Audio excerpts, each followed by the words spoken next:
Epic Audio Adventure presents The Street by H.P. Lovecraft. There be those who say that things and places have souls, and there be those who say they have not.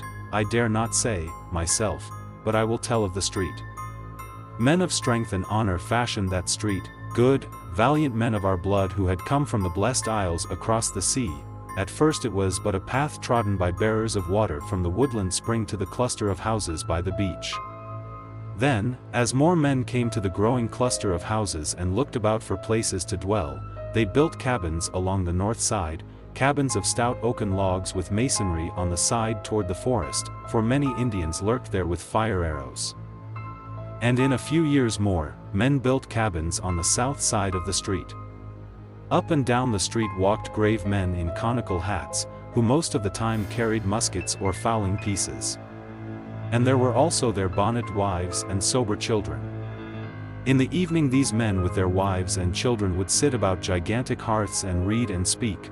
Very simple were the things of which they read and spoke, yet things which gave them courage and goodness and helped them by day to subdue the forest and till the fields.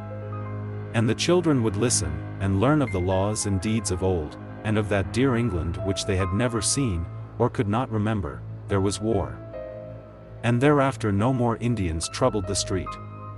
The men, busy with labor, waxed prosperous and as happy as they knew how to be. And the children grew up comfortably, and more families came from the motherland to dwell on the street. And the children's children, and the newcomers' children, grew up. The town was now a city, and one by one the cabins gave place to houses, simple, beautiful houses of brick and wood, with stone steps and iron railings and fanlights over the doors. No flimsy creations were these houses, for they were made to serve many a generation. Within there were carven mantels and graceful stairs, and sensible, pleasing furniture, china, and silver, brought from the motherland, so the street drank in the dreams of a young people, and rejoiced as its dwellers became more graceful and happy. Where once had been only strength and honor, taste and learning now abode as well. Books and paintings and music came to the houses, and the young men went to the university which rose above the plain to the north. In the place of conical hats and muskets there were three-cornered hats and small swords, and lace and snowy periwigs. And there were cobblestones over which clattered many a blooded horse and rumbled many a gilded coach, and brick sidewalks with horse blocks and hitching posts. There were in that street many trees, elms and oaks and maples of dignity, so that in the summer the scene was all soft verdure and twittering bird song, and behind the houses were walled rose gardens with hedged paths and sundials, where at evening the moon and stars would shine bewitchingly while fragrant blossoms glistened with dew. So the street dreamed on, past wars, calamities, and changes. Once most of the young men went away.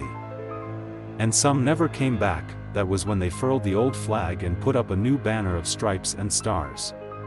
But though men talked of great changes, the street felt them not, for its folk were still the same, speaking of the old familiar things in the old familiar accents.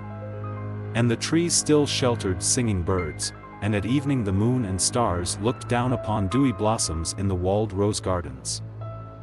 In time there were no more swords, three-cornered hats, or periwigs in the street. How strange seemed the denizens with their walking sticks, tall beavers, and cropped heads. New sounds came from the distance, first strange puffings and shrieks from the river a mile away, and then, many years later, strange puffings and shrieks and rumblings from other directions. The air was not quite so pure as before, but the spirit of the place had not changed. The blood and soul of the people were as the blood and soul of their ancestors who had fashioned the street.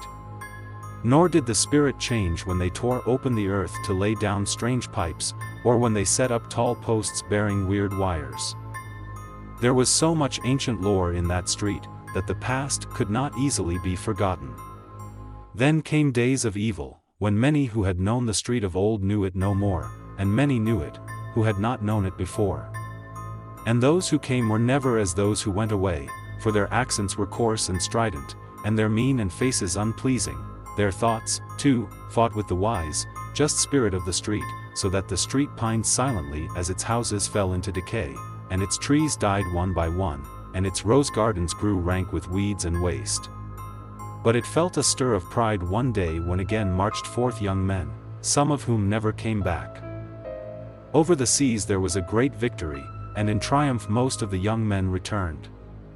Those who had lacked something lacked it no longer, yet did fear and hatred and ignorance still brood over the street, for many had stayed behind, and many strangers had come from distant places to the ancient houses, and the young men who had returned dwelt there no longer. Swarthy and sinister were most of the strangers, yet among them one might find a few faces like those who fashioned the street and molded its spirit. Like and yet unlike, for there was in the eyes of all a weird, unhealthy glitter as of greed, ambition, vindictiveness, or misguided zeal. Unrest and treason were abroad amongst an evil few who plotted to strike the western land its death blow, that they might mount to power over its ruins, even as assassins had mounted in that unhappy, frozen land from whence most of them had come. And the heart of that plotting was in the street, whose crumbling houses teemed with alien makers of discord and echoed with the plans and speeches of those who yearned for the appointed day of blood, flame, and crime. Of the various odd assemblages in the street, the law said much but could prove little. With great diligence did men of hidden badges linger and listen about such places as Petrovich's Bakery, the squalid Rifkin School of Modern Economics, the Circle Social Club, and the Liberty Café. There congregated sinister men in great numbers. Yet always was their speech guarded or in a foreign tongue. And still the old houses stood, with their forgotten lore of nobler, departed centuries, of sturdy colonial tenants and dewy rose gardens in the moonlight. Sometimes a lone poet or traveler would come to view them, and would try to picture them in their vanished glory, yet of such travelers and poets there were not many. The rumor now spread widely that these houses contained the leaders of a vast band of terrorists, who on a designated day were to launch an orgy of slaughter for the extermination of America and of all the fine old traditions which the street had loved. Handbills and papers fluttered about filthy gutters, handbills and papers printed in many tongues and in many characters, yet all bearing messages of crime and rebellion. In these writings the people were urged to tear down the laws and virtues that our fathers had exalted, to stamp out the soul of the old America, the soul that was bequeathed through 1,500 years of Anglo-Saxon freedom, justice, and moderation. It was said that the swart men who dwelt in the street and congregated in its rotting edifices were the brains of a hideous revolution, that at their word of command many millions of brainless, besotted beasts would stretch forth their noisome talons from the slums of 1,000 cities, burning, slaying, and destroying till the land of our fathers should be no more. All this was said and repeated. And many looked forward in dread to the 4th day of July, about which the strange writings hinted much, yet could nothing be found to place the guilt. None could tell just whose arrest might cut off the damnable plotting at its source. Many times came bands of blue-coated police to search the shaky houses, though at last they ceased to come, for they too had grown tired of law and order, and had abandoned all the city to its fate. Then men in olive drab came, bearing muskets, till it seemed as if in its sad sleep the street must have some haunting dreams of those other days, when musket-bearing men in conical hats walked along it from the woodland spring to the cluster of houses by the beach, yet could no act be performed to check the impending cataclysm, for the swart, sinister men were old in cunning. So the street slept uneasily on, till one night there gathered in Petrovich's Bakery and the Rifkin School of Modern Economics, and the Circle Social Club, and Liberty Café, and in other places as well, vast hordes of men whose eyes were big with horrible triumph and expectation. Over hidden wires strange messages traveled, and much was said of still stranger messages yet to travel, but most of this was not guessed till afterward, when the western land was safe from the peril. The men in olive drab could not tell what was happening, or what they ought to do, for the swart, sinister men were skilled in subtlety and concealment, and yet the men in olive drab will always remember that night, and will speak of the street as they tell of it to their grandchildren, for many of them were sent there toward morning on a mission unlike that which they had expected. It was known that this nest of anarchy was old, and that the houses were tottering from the ravages of the years and the storms and the worms, yet was the happening of that summer night a surprise because of its very queer uniformity. It was, indeed, an exceedingly singular happening, though after all a simple one. For without warning, in one of the small hours beyond midnight, All the ravages of the years and the storms and the worms came to a tremendous climax, and after the crash there was nothing left standing in the street save 2 ancient chimneys and part of a stout brick wall, nor did anything that had been alive come alive from the ruins.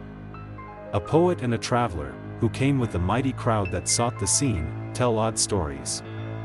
The poet says that all through the hours before dawn he beheld sordid ruins but indistinctly in the glare of the arc lights, that there loomed above the wreckage another picture wherein he could descry moonlight and fair houses and elms and oaks and maples of dignity. And the traveler declares that instead of the place's wonted stench there lingered a delicate fragrance as of roses in full bloom. But are not the dreams of poets and the tales of travelers notoriously false?